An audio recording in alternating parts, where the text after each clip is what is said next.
Dr. Sutton, you wrote 3 series of books while you were a research fellow at the Hoover Institute. Can you give me basically the background of the content of these series? Yes, the series I wrote at the Hoover Institution, Stanford University, concerned the transfers of Western technology to the Soviet Union, and essentially comprised 3 individual books. Each book covers a period of time since 1917. And then you wrote a second series of books on Wall Street. Yes, these were trade books. In other words, they're not academic books. They're written for the general public. They concerned the build-up of the 3 types of socialism: Bolshevik socialism in Russia, what we might call welfare socialism in the United States, and Hitlerian or National Socialism. And each book examines the financing and the contributions made by Wall Street, by international bankers, to the development of that specific form of socialism. Now, in your research and analysis, and your efforts to bring out the facts about what was going on in our society, did you encounter any effort to discourage you, to prevent you from bringing out the background of America's involvement in the financing of international communism? Yes, very definitely. For example, when I was at the Hoover Institution, in 1972, I went to Miami Beach to give some testimony before the Republican National Committee. And although a congressman had hand-delivered to the wire services this testimony, which was later printed, the wire services refused to transmit it to the newspapers. Then when I got back to the Hoover Institution in California, I was called into the office of the director, and I was told in no uncertain terms not to make any more speeches like that, and that this information should not be made public. This was the information that we were giving the Soviet Union the technology to develop its war potential? Oh yes, at that time we were in Vietnam, and as you know, the Soviets were supplying the North Vietnamese. This was 1972? 1972, yes. And for example, I knew that the Gorky plant, which was built by the Ford Motor Company, but the Gorky plant in Russia produces the Gaz series of vehicles. The Gaz vehicles had been seen on the Ho Chi Minh Trail. We were supplying equipment to the Gorky plant in the middle of the Vietnamese War, and these trucks were being used to carry ammunition supplies which were killing Americans. Now, I thought this was morally wrong, and I said so at Miami Beach and at the Hoover Institution. And it was this type of information that was suppressed. And so what eventually happened as far as your activities at the Hoover Institution were concerned? Well, I didn't pay much heed to the warnings. I published a book called National Suicide in the following year, which summarized our assistance to the Soviets, our military assistance to the Soviets. And when that book came out, again, there was great pressure to stop the book. There was pressure on both the publishers and me personally.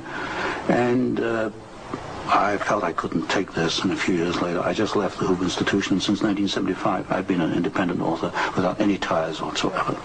Let's go a little bit into the background of the financing of the German war machine that we fought in the period 1941 to 1945. Could we start, first of all, with the original financing of Hitler between 1922 and 1923, when he was first making his effort to come into prominence in Germany? The original financing of Hitler, that's in the years 1922, came only partly from Germany. One of the most prominent Americans concerned with financing Hitler was Henry Ford. In fact, Henry Ford received a medal in 1938 for his assistance to the early Nazi Party. Then, of course, Hitler had his attempted push in 1923. He went to jail, and then we begin another era in the rise of Hitler. Right, and of course he eventually came to power in 1933 by the electoral process. What about the financing of Hitler's electoral activities in 1933? This I can trace. I have traced it very exactly. I discovered amongst the Nuremberg records a series of bank transfer slips to the Delbrück-Schickler Bank in Berlin to an account which was under the control of Rudolf Hess. And this was the fund that was used to finance Hitler's access to power in March 1973. And amongst the corporations that transferred money to Hitler, I find not only R.G. Farben, which is quite widely known, but also German General Electric, AEG, which is under the control of General Electric in the United States, or was at that time, and companies like Osram and... Now, what was the tie-in between Osram and General Electric? The tie-in was a share tie-in. International General Electric in the United States had controlling interest in German General Electric, and also through share interlocks, a controlling interest in Osram in Germany. So then we have Ford and we have General Electric helping to finance Adolf Hitler's rise to power. Were any other large American corporations involved? Very definitely. Standard Oil, through its technical association with IG Farben,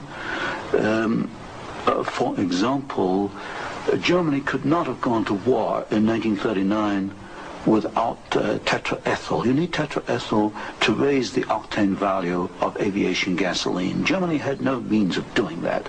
This was developed in the ethyl laboratories in the United States and transferred to the Germans. Standard Oil came up with the hydrogenation idea, which was very essential for Germany in the 1930s, because to raise the quality of its gasoline for aviation purposes. This was transferred to the Nazis. And ITT, for example, International Telephone and Telegraph, was very intimately associated with the Nazis through Dr. Schroeder, who was head of the ITT subsidiaries in Germany. And ITT controlled companies which made not only electrical instruments, but also the Focke-Wulf plant, which made airplanes, fighter airplanes. So what you're suggesting then is that American corporations were helping to finance the German industry that was building up the war potential? American corporations, only a few, not many, financed Hitler through their subsidiaries. They transferred technology. They transferred material assistance, for example, stocks of tetraethyl before the Germans could manufacture it under the joint manufacturing agreement with the United States. And also they financed this. For example, Standard Oil financed in 1933 the development of the gasoline industry in Germany, which was needed to fight World War II. And that's a very interesting point. Could you go a little bit into the background of where Germany got its oil to fight the Second World War? Because certainly Germany doesn't have oil resources. Germany does not have oil resources, that's true. It used in World War II synthetic oil, which it got from coal.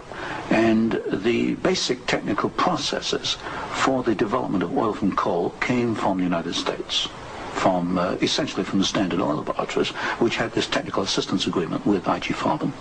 And of course IG Farben contributed something like 60% of the explosives needed by the German Wehrmacht, probably about 40-50% of the gasoline needed by the Wehrmacht and by the German Air Force, the Luftwaffe.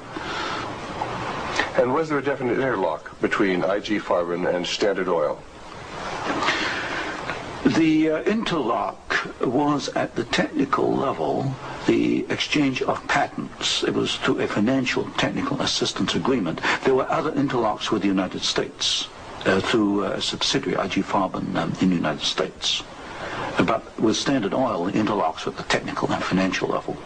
And is it a fact, it's been stated, that there were members of the board of directors of Standard Oil who were also on the board of directors of American IG Farben? Yes, Walter Teagle is one name that comes to mind. There were several directors. Was there an interlock with Ford between IG Farben and American IG Farben and the Ford Motor Company? Not that I can recall, not offhand. Not offhand. So basically what we're seeing then is American industry helping to provide the technology, helping to provide the finance, helping to provide the material that is going to allow Hitler to create his war machine.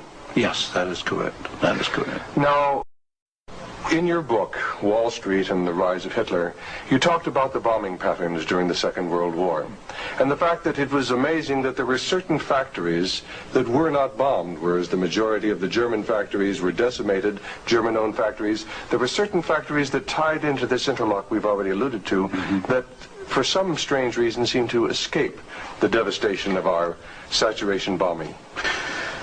In World War II, the German electrical industry was or should have been a prime target for Western bombing.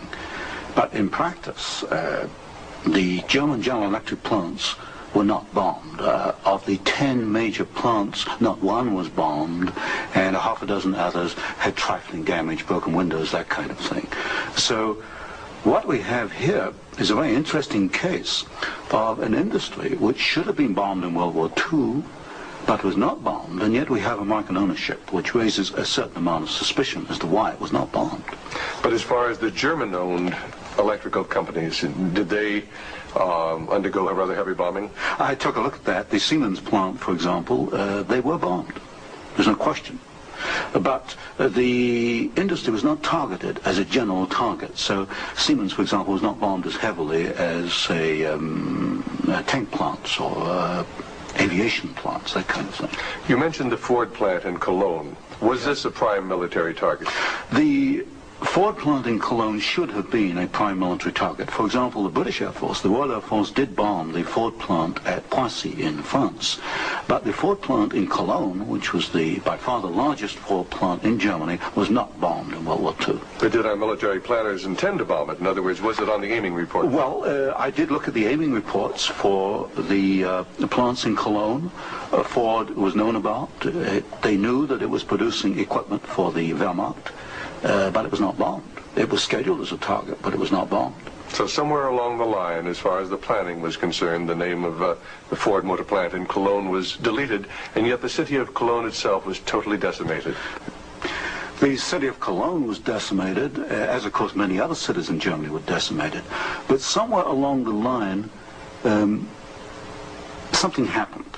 I suspect it was in the aiming committees, and without question, orders were sent out not to bomb certain targets, even though these were prime military targets. And that's rather reminiscent of some of the orders that went out during the Korean War, some of the orders that went out during the Vietnamese War to leave specific targets within the enemy's domain untouched by our strategic bombing. I understand that was so, although I've not investigated it. Now, in your book, Wall Street and the Rise of Hitler, there was one very interesting section about a special fund that Heinrich Himmler had, and the funneling of money from German corporations into this fund, even up into the years 1943 and 1944. And many of these corporations had strong ties into the American corporations, into the American parent corporations. Could you tell us a little bit about the Kepler Fund? The Kepler Fund was also known as the Konto S Fund. It was what we might call Heinrich Himmler's personal slush fund. He used it for his own personal projects. And what amazed me was both in 1933 and in 1944, the 2 years for which I examined the records, over half the funds came from American corporations. For example, in 1933, ITT, Standard Oil, General Electric, and possibly Osram were contributors. Even in 1944, in the middle of World War II, we find that ITT was funneling funds to Heinrich Himmler's fund through Schroeder, who was the chairman of the ITT subsidiaries in Germany. We also find that DEPAG, the Standard Oil subsidiary in Germany, was financing Heinrich Himmler, and this was in the middle of World War II. Now, were these facts ever brought out at the Nuremberg hearings? They were never brought out at the Nuremberg hearings, although the documents do exist within the files, within the records. They have not been published, as far as I know. And you actually had access to these records? Yes, there's some 400 tons of these records available, and many of them were at the Hoover Institution, or copies were at the Hoover Institution, and that's where I found the original documentation. I think it's a tragic part of our history when the American public doesn't realize the interplay then between great American corporations and the financing, the funding of the Nazi movement. Now, I wanted to talk just a little bit about the Nuremberg trials, because at the Nuremberg trials, the Nazis, the Nazi war criminals, the Nazi generals were held specifically guilty for what transpired. Were there any Americans involved? Were any Americans indicted? Were any Americans convicted as far as the financing of the Nazi war movement? Very definitely not. I looked at the criteria for what we might call war crimes under the Nuremberg tribunal. And there's no question in my mind that certain Americans well fitted the criteria which required indictment and trial. But no Americans were ever brought to trial. Do you think there was any conscious effort to conceal this fact, both from the Nuremberg War Tribunal and from the American public? Well, there was a conscious effort in the fact that these businessmen were very prominent in stating in 1946 that they had no knowledge of what Hitler was doing, and yet they were intimately involved with the build-up with Hitler. I suspect that this was not published in the media at the time, although I've not checked that. But certainly the role of American corporations and American businessmen in aiding Hitler has not been published.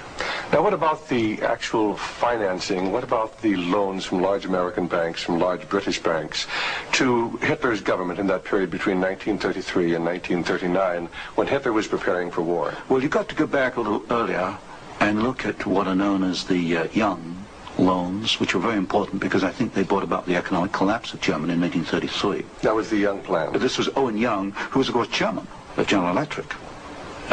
Here we got a man who actually made the loans as an officer of the United States government, which brought about the collapse of Germany in 1933, enabling Hitler to take over. And then subsequent to 1933, you get a series of loans. A very good one is Standard Oil, which loaned several $1 million, at least, to Germany to build up its aviation gasoline facilities. And there are other examples. Fine. Well, I'd like to get a little bit into the background of the financing of Bolshevism, because I think this is vitally important. And we can go back to the period after the Second Revolution, which was in October and November of 1917. The initial financing of Lenin's movement, how did it tie into the American corporations? Was there any American involvement in that period between 1917 and 1918, when Bolshevism was just beginning to get a foothold in Russia? Yes, there were several incidents. The most important is one involving Colonel William Boyce Thompson, who was the largest shareholder in the Chase Bank, which of course today is Chase Manhattan Bank. And I published in one of my books a copy of a cablegram which transferred funds from New York to Petrograd in December 1917, $1 million to be precise.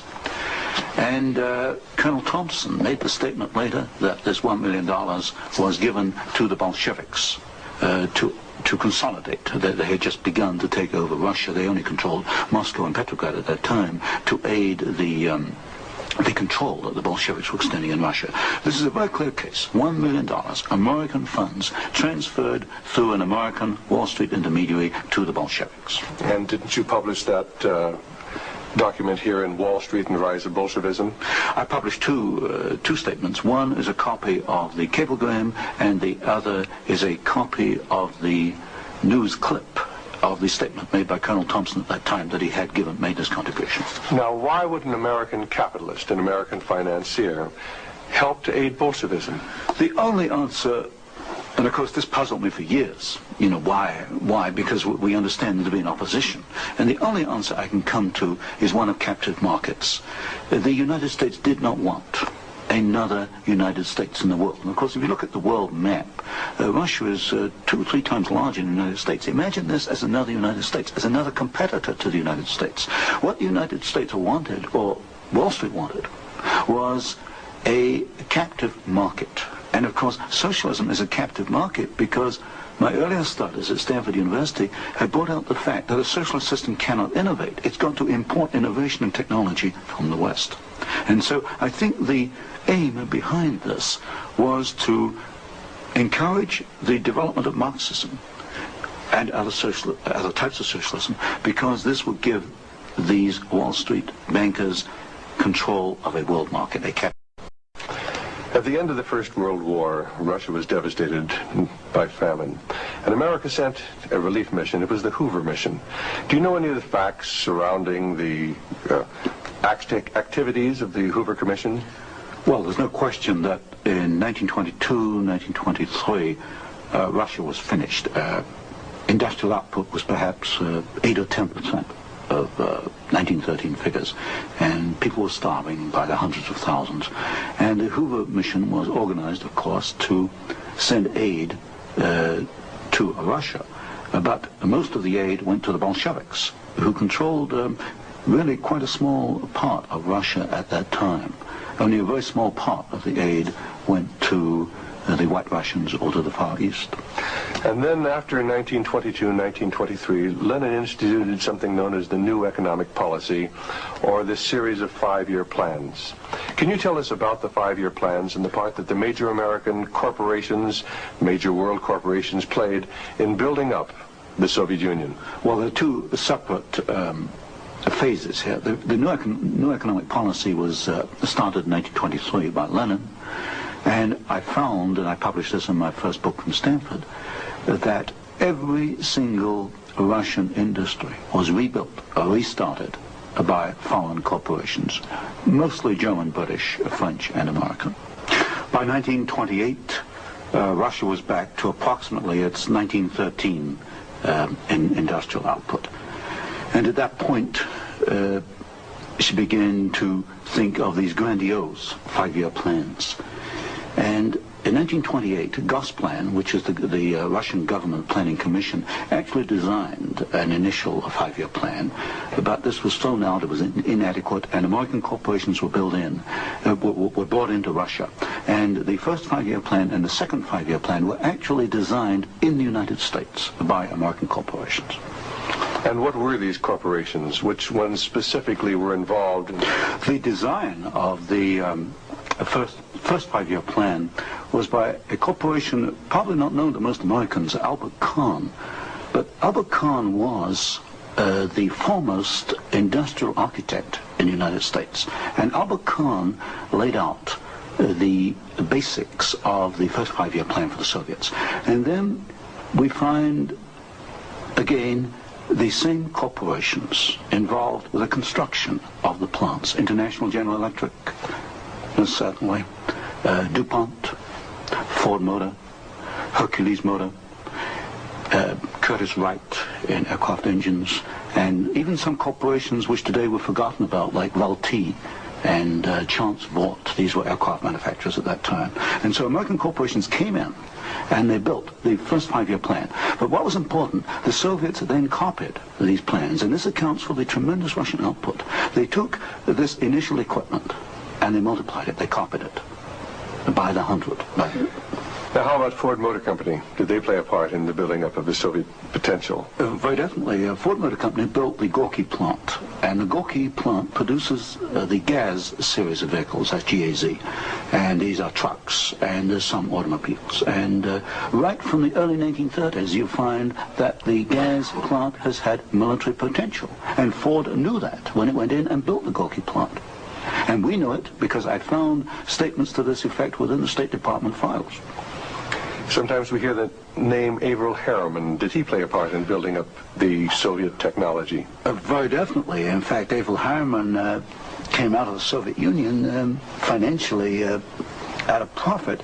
He took over the Georgian manganese concession in the early 1920s. Got this back on his feet for the Soviets, and manganese became a prime export for the Soviets, and so they were able to sell this abroad, get foreign exchange, which financed their industrialization.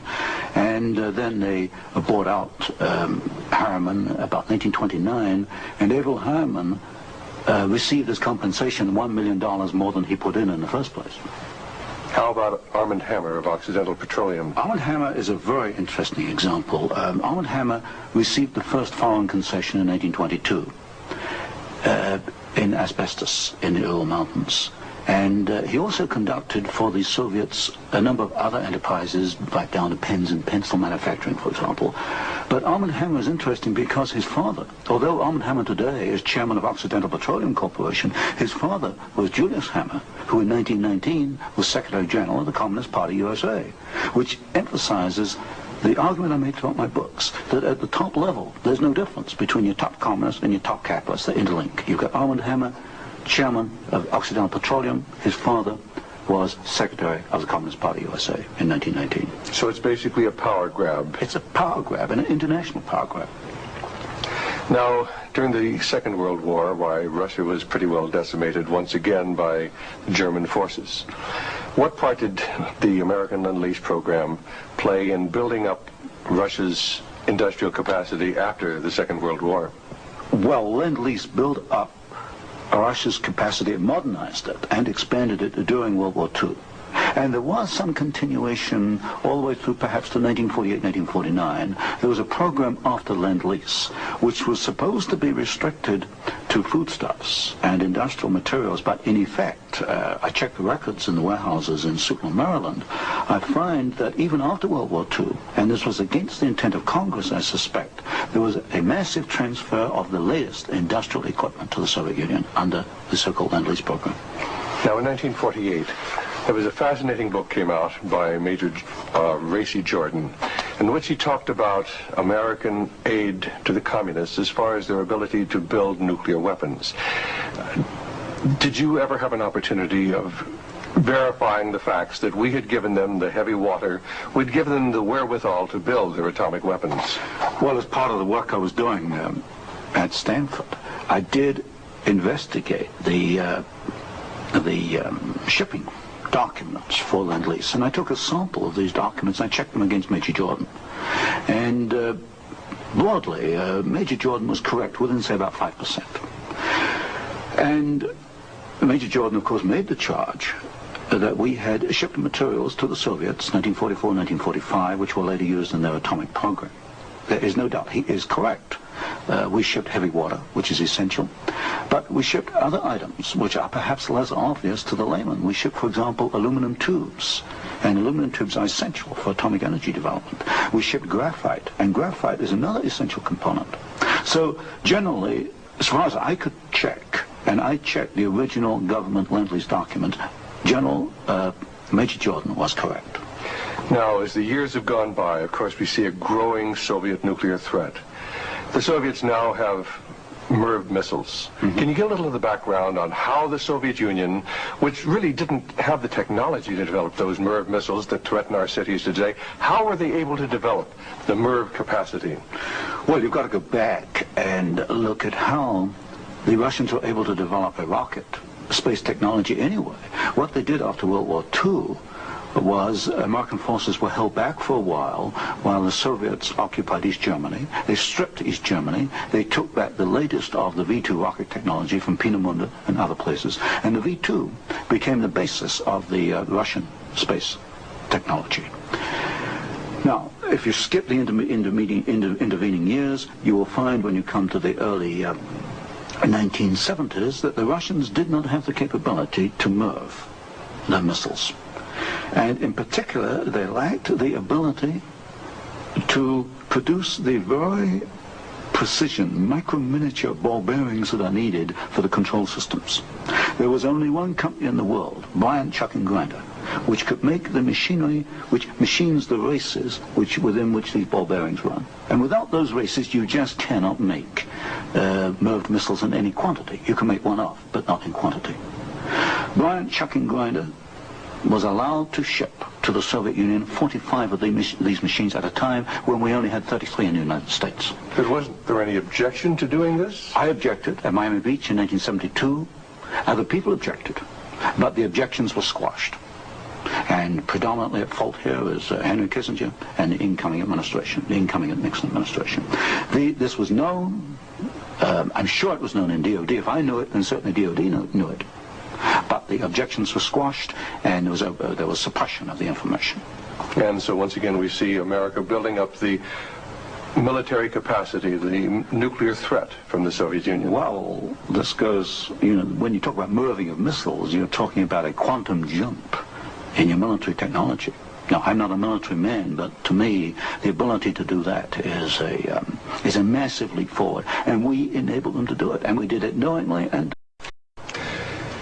During the Vietnamese War, the Soviet Union and the Eastern European satellites were the primary suppliers of war materials to the North Vietnamese who were killing American boys in South Vietnam.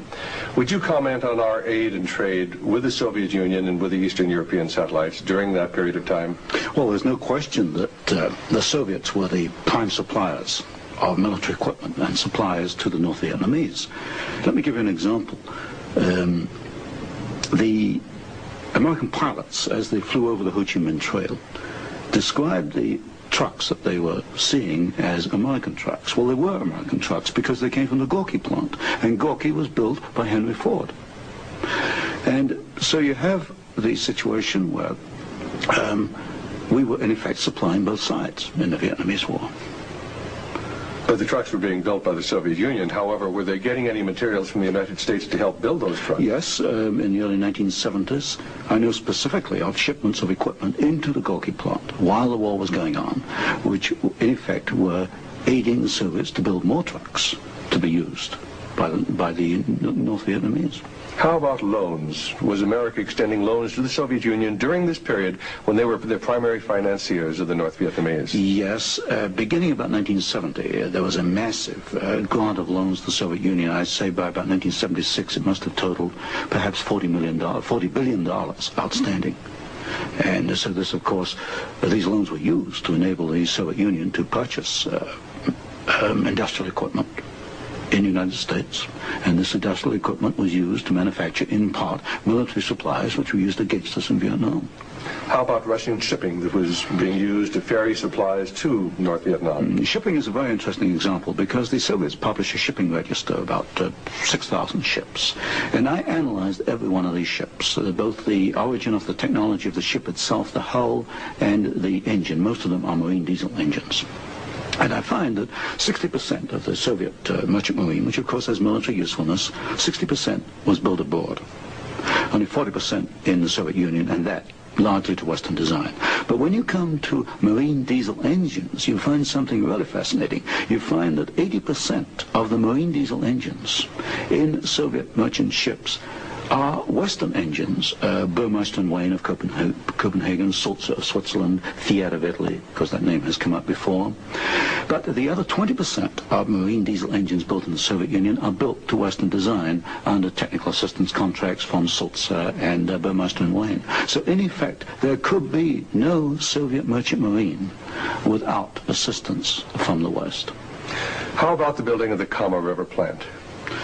Kama River was built in the late 1960s, early 1970s. The basic design, the contract was let to the Italian firm of Fiat. Giovanni Agnelli is the chairman of the board. And this is important because Agnelli is tied in with Chase Manhattan Bank. He's on the International Advisory Committee of Chase Manhattan. What caught my attention was that Fiat does not manufacture automobile manufacturing equipment. All the Fiat plants in Italy contain American equipment. And what I found was that the equipment was coming, perhaps about 60-70% of it, from the United States, from major automobile equipment suppliers in the United States. I think it was known as the Fiat plant as a cover to perhaps divert attention from the fact that during the Vietnamese War, we were building the largest plant in the world. It covers 36 square miles. We were building for the Soviets, with American equipment, the largest plant in the world. And so it was called the Italian Fiat plant, and I think this was a blind. And so they were building their trucks and armored personnel carriers and other things that could be used then for warfare in South Vietnam? We knew that the Kama plant had military potential. In 1972, I wrote it in National Suicide. I said as much in Miami Beach in 1972. This plant has military potential. It can produce military vehicles. We knew it.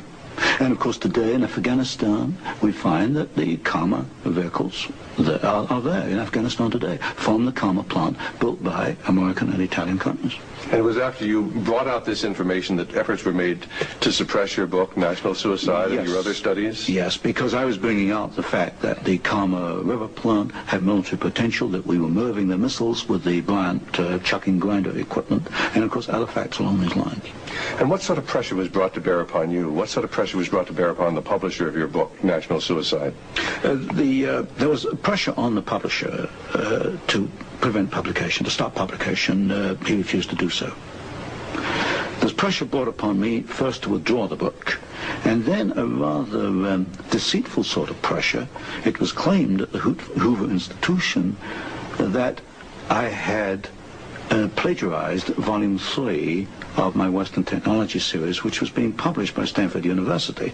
Well, firstly, I challenged them to point out the plagiarization, and nobody could find even two sentences that matched up. But then I pointed out that I cannot plagiarize my own work. I hold the copyright on both books, and nowhere in the world can I plagiarize myself.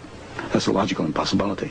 And then gradually it built up over the following years that my research was perhaps going a little out of what was perhaps required, or welcome would be a better word, and it should be confined within more narrow boundaries. And at that point in 1975 I left the Hoover Institution, and since then I've become an independent author, and I can publish what I want to publish.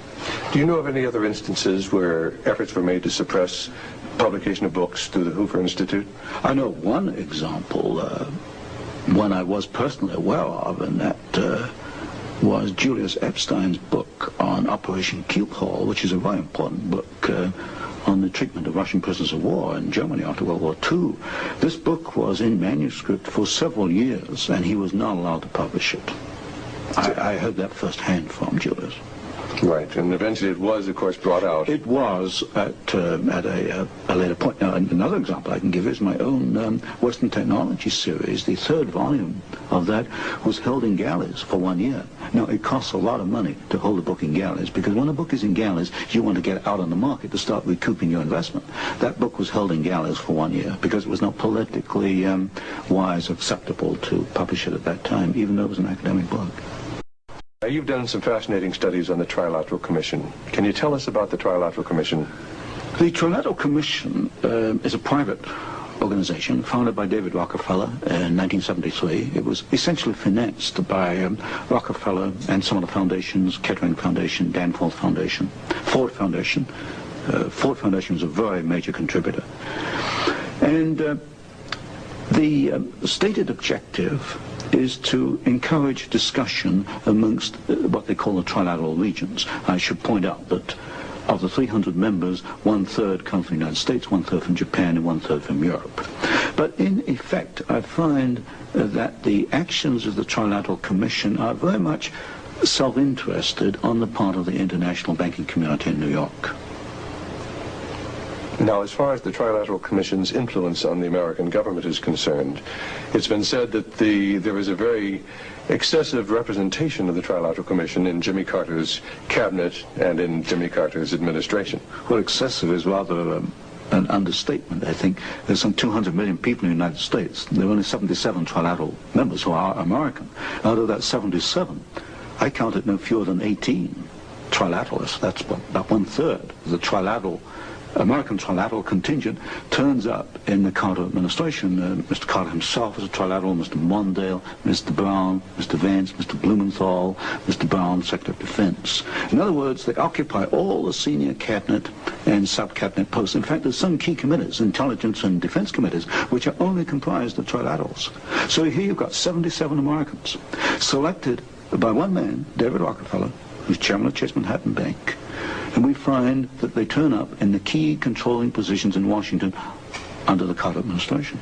And would this suggest to you that perhaps we do not select the government, that it is selected by these people who work behind the scenes?